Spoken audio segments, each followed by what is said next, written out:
Good morning my dear students. हमारा admission topic complete हो चुका है। ऑलमोस्ट सभी बातें मैंने आपको डिस्कस कर ली हैं। और फिर भी अगर आपकी बुक्स में किसी में अगर कुछ एडिशनल क्वेश्चंस मिलते हैं तो you are free to ask anything.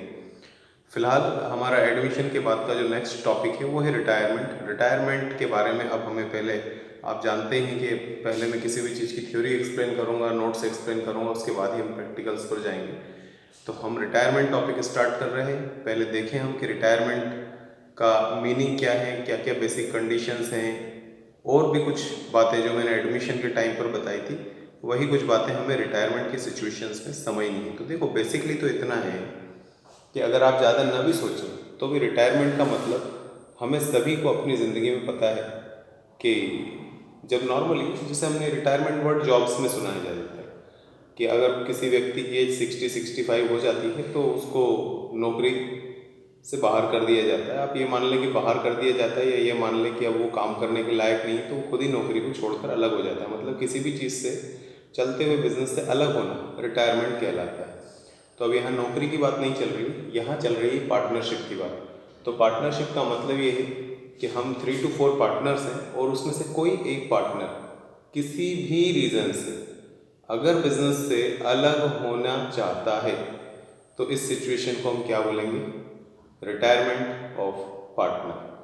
अब दिक्कत ये है कि 4 पार्टनर्स हैं, एक पार्टनर रिटायर होना चाहता है तो भी हमारे पास 3 पार्टनर्स बच रहे हैं। तो ये 3 पार्टनर्स क्या करेंगे? ये 3 पार्टनर्स क्या कर सकते हैं कि भाई तुम अगर बाहर जाना चाहते हो तो तुम चले जाओ, बाकी हम लोग इस बिज़नेस को कंटिन्यू करेंगे।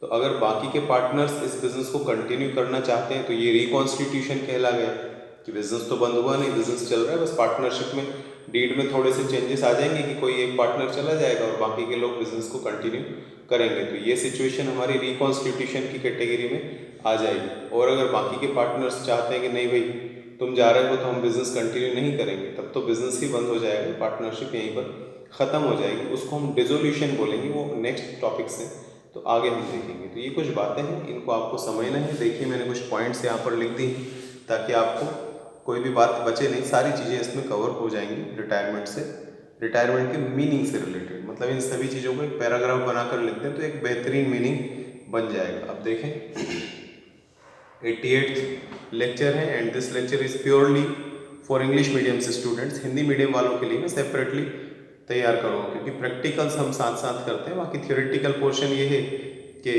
हिंदी वालों को हिंदी में ही लिखा हुआ होना चाहिए और इंग्लिश वालों के लिए इंग्लिश में लिखा हुआ होना चाहिए। एक्सप्लेनेशन अलग मैटर है कि हम किस लैंग्वेज में एक्सप्लेन कर रहे हैं, लेकिन राइटिंग कम से कम उनके लिए अपनी लैंग्वेज में होना जरूरी है। तो फिलहाल ये इंग्लिश मीडियम वालों के लिए है। तो फर्स्ट पॉइंट देखें, if a partner decides to separate himself from the firm due to any reason। if a partner मतलब अगर कोई पार्टनर डिसाइड करता है टू सेपरेट हिमसेल्फ, सेपरेट मतलब अलग कर लेना, separate himself from the firm. अगर कोई पार्टनर ये चाहता है कि वो अपने आप को फर्म से अलग कर ले ड्यू टू एनी रीजन, किसी भी कारण से, कारण मैटर नहीं कर रहा है, बस वो अपने आप को फर्म से अलग करना चाहता है, देन सच सेपरेशन, तो ऐसा जो वो अलग हुआ है इसको अपन क्या बोलते हैं? Retirement of partner. ये तो एक बात हो गई। अब आगे चलते चलते it is also a type of reconstitution. इसको रिकॉन्स्टिट्यूशन भी बोलेंगे, लेकिन कब? जब other partners want to continue the firm. अगर अदर पार्टनर्स चाहते हैं कि बिजनेस कंटिन्यूसली चलता रहे, जिसको जाना है वो रिटायर हो जाए, तो ये रिकॉन्स्टिट्यूशन भी कहलाएगा। रिटायरमेंट तो होगा ही, रिकॉन्स्टिट्यूशन भी कहलाएगा।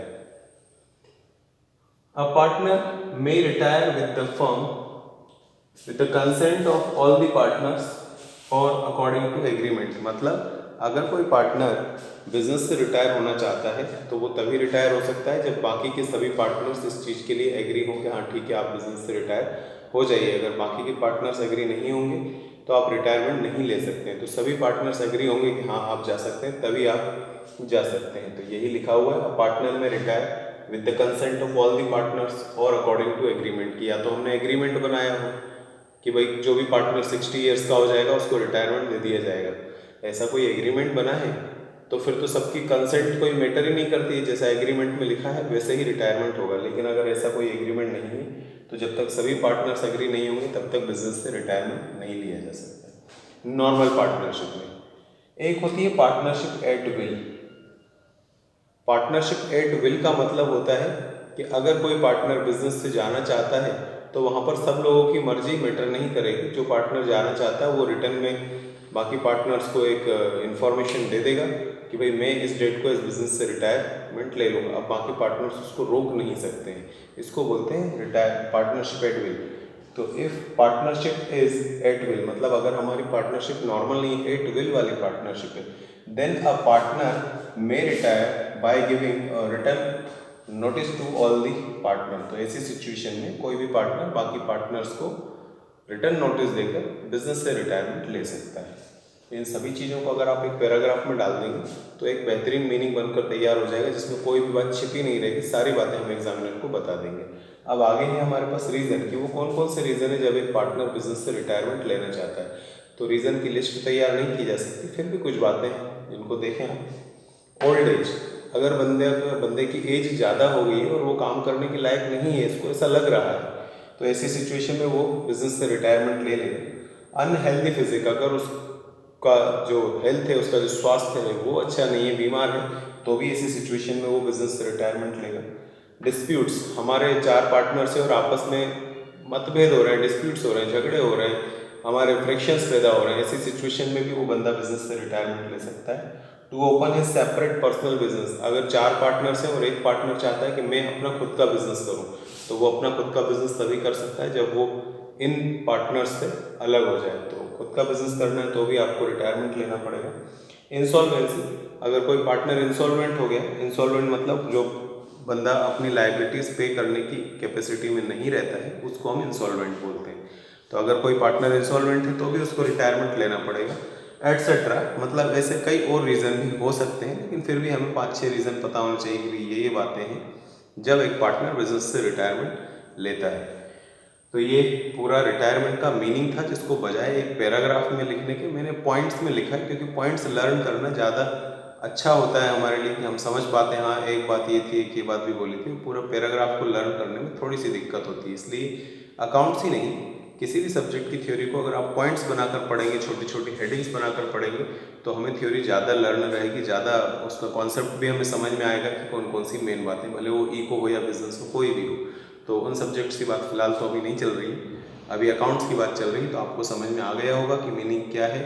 कुल मिलाकर बिजनेस से जब कोई पार्टनर अलग होना चाहता है तो उसको हम रिटायरमेंट बोलते हैं, लेकिन उसके बाद भी कुछ बातें हैं जो आपको पता होनी चाहिए। अब यहाँ मैंने आपके नॉलेज के लिए एक वर्ड लिखा है, एक्सपल्जन ऑफ पार्टनर।